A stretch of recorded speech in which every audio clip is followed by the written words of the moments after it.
Hi hello welcome to post 360. నేను మీ మురళీరప్ప. మంచి ఎవరు చేసినా మెచ్చుకోవాలి, ఎవడు చేయలేకపోయినా తప్పుకోవాలి. ఇప్పుడు జగన్మోహన్ రెడ్డి గారు ఆంధ్రప్రదేశ్ కి ఏం చేశాడనేది జగన్మోహన్ రెడ్డి గారు చెప్పుకుంటే గొప్పే ఉంది. ఆయన ద్వారా లబ్ధి పొందిన వాళ్ళు కానీ, ఆయన గురించి తెలుసుకున్న వాళ్ళు కానీ, ఆయన విధి విధానాలు నచ్చిన వాళ్ళు కానీ చెప్తే ఎలా ఉంటది? దుమ్ము రేగిపోయింది కదా.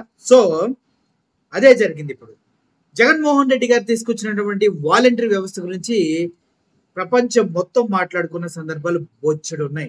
చాలా మంది టీడీపీ నాయకులు కూడా జగన్మోహన్ రెడ్డి గారి వాలంటరీ వ్యవస్థ అద్భుతమని మాట్లాడిన సందర్భాలు ఉన్నాయి. కానీ ఇప్పుడు అవి ఇస్తామని చెప్పి అధికారంలోకి వచ్చి ఏమి ఇవ్వకుండా పబ్బం గడుపుతున్న కూటమి ప్రభుత్వం గురించి నేనేం మాట్లాడతలేలే. కానీ అయితే రీసెంట్ గా ఒక సివిల్స్ కి ప్రిపేర్ అయినటువంటి ఒక భాను అనే అమ్మాయి ఒక ఇంటర్వ్యూలో అక్కడ ఇంటర్వ్యూవర్స్ అడిగిన క్వశ్చన్స్ కి ఆవిడ సమాధానం చెప్తూ ఏ విషయం గురించి ప్రపంచం మొత్తం మాట్లాడుకుంటుంది ఆంధ్రప్రదేశ్ గురించి అంటే భాను అనే అమ్మాయి రెండు విషయాలు చెప్పింది. ఒకటి విలేజ్ సెక్రటరీ సిస్టమ్, రెండు ఆర్బికే సెంటర్స్. ఇవే నా బ్రెయిన్ లోకి వస్తూ ఉన్నాయి. ఎందుకంటే ఇంత గొప్ప ఆలోచనలు, ఇంత గొప్ప సిస్టమ్ ని ఇప్పటి వరకు ఎవరు డెవలప్ చేయలేదు. ఎందుకంటే ఏదైతే మా ఆంధ్రప్రదేశ్ లో జగన్మోహన్ రెడ్డి గారు ఇంప్లిమెంట్ చేశారో ఈ సిస్టాన్ని, నైజీరియా నుంచి కొంతమంది డెలిగేట్స్ వచ్చేసి ఆర్బికే సెంటర్స్ అనే మోడల్ ని తీసుకెళ్లి వాళ్ళ కంట్రీలో ఇంప్లిమెంట్ చేసి డెవలప్ చేయడానికి సన్నాహాలు చేస్తున్నారు. అంటే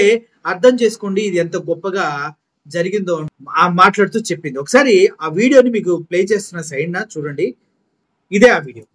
Your friends call you Bhanu, ma'am. Bhanu. Okay, so I'll call you Bhanu. Thanks. Bhanu, what is Andhra Pradesh model that the world is talking about? Ma'am, if I am not wrong, there are two steps which are coming into my mind. One is the village secretariat system, ma'am, which is termed as unit, and also second is Raitu Bharosa Kendras, ma'am. Recently, a delegation from Nigeria visited this model of Raitu Bharosa Kendras to emulate the same in their country. Okay. చూశారు కదా అన్నా, గల్లీలో ఎవడనే six కొడతాడు భయ్యా. Corona ఉన్నప్పుడు, ఆర్థికంగా ఇబ్బందులు మొదలైనప్పుడు, చంద్రబాబు నాయుడు గారు దిగిపోతూ కేవలం 100 కోట్లు మాత్రమే వచ్చినప్పుడు, అప్పుడు కదా సిక్స్ కొట్టి గెలిచినాడు మగాడు జగన్మోహన్ రెడ్డి. అదే కోవకు చెందిన మగాడమ్మా. జగన్మోహన్ రెడ్డి విజయాన్ని కరోనా అడ్డుకోలా, జగన్మోహన్ రెడ్డి విజయాన్ని ఏ పార్టీలో అడ్డుకోలా. జగన్మోహన్ రెడ్డి స్కూల్ అని సంస్కరిస్తుంటే ఏ ఒక్కడు వేలిపెట్టి చూపించలా, వాలంటరీ వ్యవస్థ పైన ఎవడు వేలిపెట్టి చూపించలా. అవి చెప్పి అవి చూపించి చివరికి గ్రీన్ ఎనర్జీ, గ్రీన్ కోన్ కూడా ప్రపంచానికి పరిచయం చేసే విధంగా అత్యంత గొప్పగా హైడ్రో పవర్ ని, అదేవిధంగా వాటర్ తో పవర్ ని, సోలార్ పవర్ ని, ఇలా అనేక పవర్ సిస్టమ్స్ ని గ్రీన్ కోన్ సంస్థని ప్రపంచానికే నిదర్శనంగా, ప్రపంచానికే ఒక మాదిరిగా నిలబెట్టినటువంటి జగన్మోహన్ రెడ్డి ముందు చూపండి అదబ్బా, ఏదైనా చెయ్యాలా.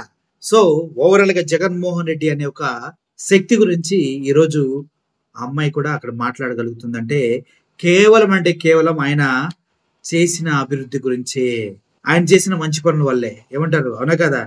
ఎవరైతే జగన్మోహన్ రెడ్డి చేసిన పనుల వల్ల లబ్ధి పొందారో, ఎవరైతే జగన్మోహన్ రెడ్డి గారికి తోడుగా ఉంటారో వారి వీడియోని లైక్ కొట్టి, షేర్ కొట్టి అందరికి పంపించేయండి.